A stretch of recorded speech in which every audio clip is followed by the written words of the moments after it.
Hello everyone, my name is Ann Marshall and I am the Neuro Educator for the Tippecanoe New School Corporation. I'm thrilled to join you for this last session in our series where we've partnered with Willowstone to offer parents some tips and tricks on heading back to school, or as we call it in my world, re-entry. I hope you all are as well as can be expected during these uncertain times. The topic for our time together today is how do we connect with our kids when we're feeling stressed and short on time? Well, the great news is I actually just read a fantastic article on this very topic this week from wisebrain.org, and they offered some fantastic and practical tips that I'd like to share with you during our time together. So, first thought is we really need to think about our old structures and our old habits and our old habitats have really been disrupted. And our brains don't yet feel quite safe in our new structures and our new systems that we're busy building during a pandemic. So we need to offer that grace and that self-compassion for ourselves and for those in our environment. Another suggestion is that we need to get critical and intentional with our time. So for example, that might mean ordering our tasks by time sensitivity. What are some non-negotiables? What do we need to make sure gets done at the end of today and maybe the week and so on?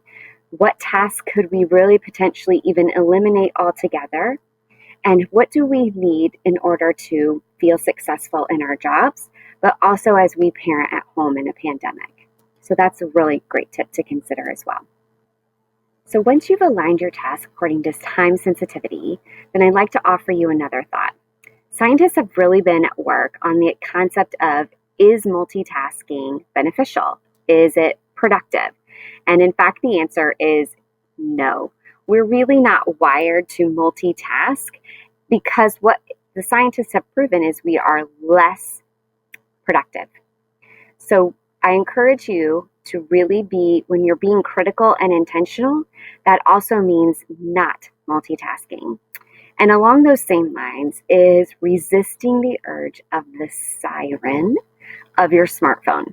We've all fallen guilty to interrupting a task to tend to the phone when it beeps or dings or rings. And really what we know is that lessens our performance capabilities.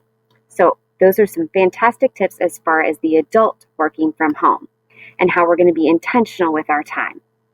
So moving on. How do we connect then?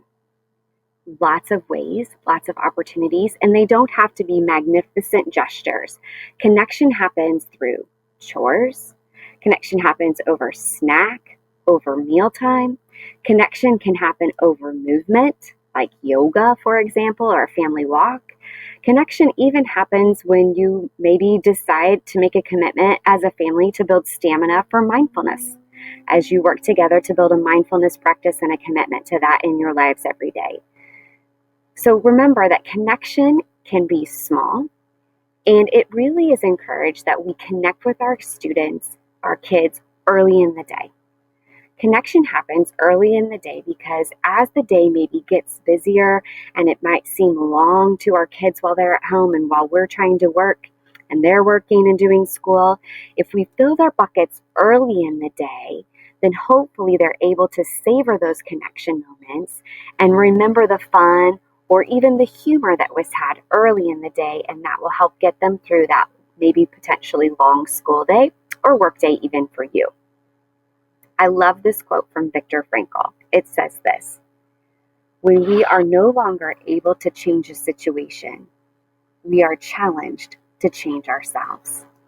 And the amazing news coming out of science is this: the availability of one adult to make a connection with kids, an adult that's emotionally available, helps build their resiliency and helps teaches the brain connection and compassion and helps build those safety connections that we need in order to live in our prefrontal cortex, be at homeostasis, meaning a balanced nervous system.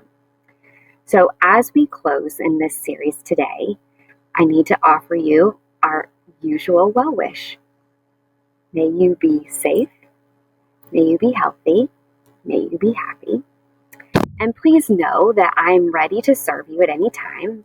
Make a connection by way of my email. Be sure to also frequently check out the TSC Neuroscience website. It's being loaded regularly with new resources, being better organized to be more visually appealing and user-friendly.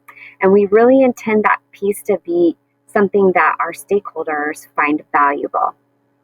And of course, your staff at Willowstone is always ready to serve you, so please make a connection with them at any time.